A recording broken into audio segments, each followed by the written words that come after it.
On the 26th of April 2010, Action TV revealed that the Ministry of Justice had failed in its responsibility to broaden the access to justice of 25,000 families after peace was brought to the island. In this case, the ministry failed to reopen the primary court in Manampitiya, which was shut down as a result of the war. At this point, the building in which the court had functioned earlier was not in a state to continue to function as a courtroom. Manampitiya අධිකරණය සම්බන්ධයෙන් විමර්ශන වැඩසටහන යටතේ යම් කරුණු ඉදිරිපත් කිරීමක් සිදු. Action TV revealed some facts regarding the Manampitiya court. After considering the facts presented, it was decided on the instructions of the Chief Justice to open 2 tourist courts in the Polonnaruwa district, and one of these is the Manampitiya court. We will be able to reopen the court within the space of a year.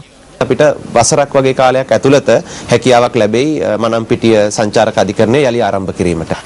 According to this statement made by an additional secretary of the Ministry of Justice, the Manampitiya tourist court should have been established by April 2011. However, on the 19th of April 2012, Action TV revealed that the construction of the Manampitiya Tourist Magistrates Court had been limited to this commemorative plaque. Several months have passed. It does not matter how many laws are passed, because if the people have no convenient method of seeking justice, then it will be pointless. 11 months after the second Action TV expose on the matter, the Manampitiya Tourist Magistrates Court was declared open by the Chief Justice last Tuesday. The opening of this court has now improved the access to justice of a number of Mahaweli settlements. In the 28 years since the Manampitiya Primary Court was shut down in 1985, the residents of these settlements were made to travel to the Polonnaruwa court at great cost to themselves. අපේ හිටපු ගරු අගමැතිතුමන් සරත් අශෝක සිල්වා මෙතුමා මුල් අවස්ථාවේදී මේ Former Chief Justice Asoka Silva called for a report on this following the first report on Sirasa TV. Since then, attention has been continuously focused on this matter, and now we have brought the people of this area a tourist magistrates court. ඒකටපත්ව ජනතාවට මේ වෙනවිට සංචාරක මහේසත් අධිකරණයක් ඔවුන්ට දායාද වෙලා තියෙනවා. Nevertheless, it appears that the construction of the new courtroom building needs to be reviewed.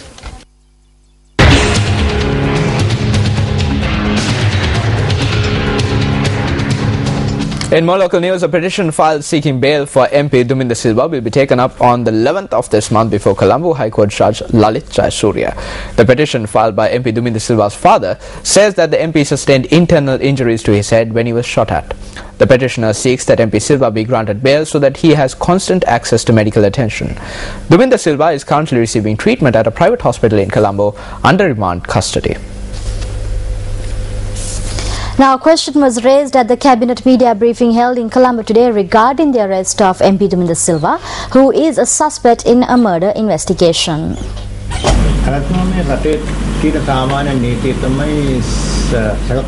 According to the law of the land, if the police is aware about the return of a suspect who had fled the country, the police has to arrest the suspect upon his arrival. If the suspect is connected to a murder case, then it is more serious. However, no one knew until Parliamentarian Duminda Silva arrived in the country and admitted himself into the Navaloka hospital. It seems that even the police didn't know about this. What is the reason for this?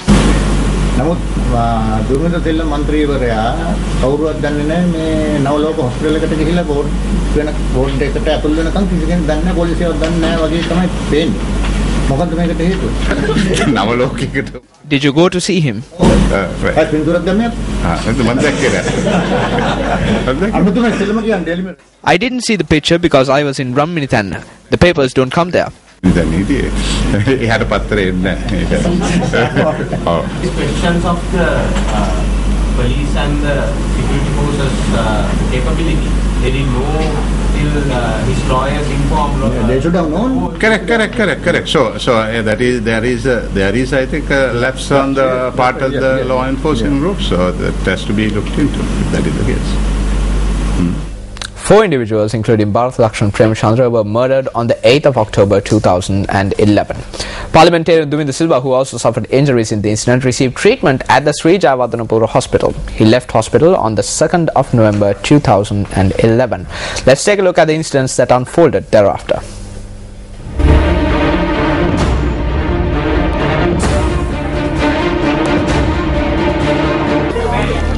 Family members of late Bharat Lakshman Premchandra lodged a complaint with the Human Rights Commission stating that the police and the CID are not conducting proper investigations into the death of Bharat Lakshman. Views expressed in Parliament on the status of the investigations into the death of Bharata Lakshman Premachandra. විද්‍යාවට සම්බන්ධ ප්‍රධාන සැකකරුවෙකුට විදේශගත වීම සඳහා රජය විසින් පහසුකම් සැලසූ බව පැහැදිලි. Colombo Magistrates Court announces that MP Duminda Silva is a suspect in the case pertaining to the killing of Bharata Lakshman and orders the CID to arrest him. Journalists raised questions regarding MP Duminda Silva at the Cabinet media briefing.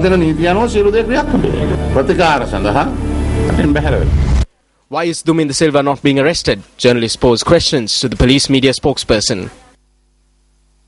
Orders issued to transfer the file pertaining to the magisterial inquest into the murder of 4 individuals, including Bharata Lakshman Premachandra, to the Colombo High Court.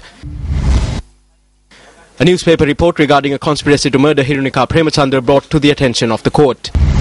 A group including Bharata Lakshman Premachandra's wife engaged in a protest opposite the court premises. There is no justice in this court case. Religious observances held calling for justice. Issued to arrest the chief suspect. We need to ask at least the gods to issue a warrant.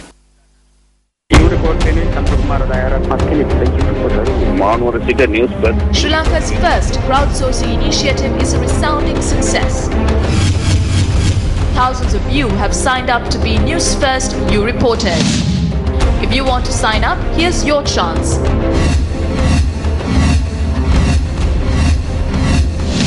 Call our hotline 0114 896 896 or SMS to REG space UReport and send to 7788. Email ureport@newsfirst.lk or simply log on to our website www.newsfirst.lk/ureport. News First, You Report. You see it, you report it.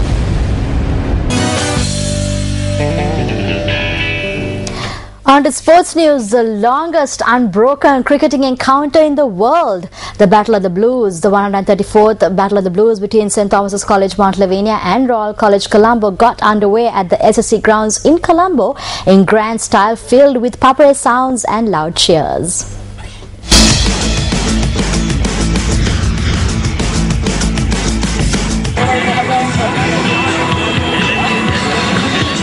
In probably the biggest big match of the season, supporters, well-wishers and past pupils of both schools flocked to the stadium in their numbers as usual to witness this annual cricketing encounter.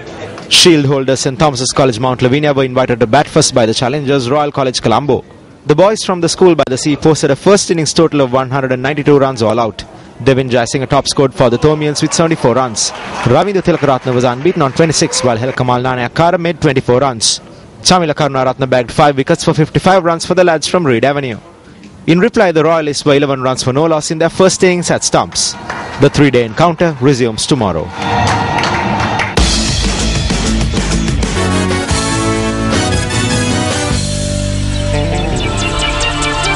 Now that's a valuable foot. Will that we wrap up today's news bulletin? I'm Krishna Pangitaratna. And I'm Ravi Shugal Bandara. Good night.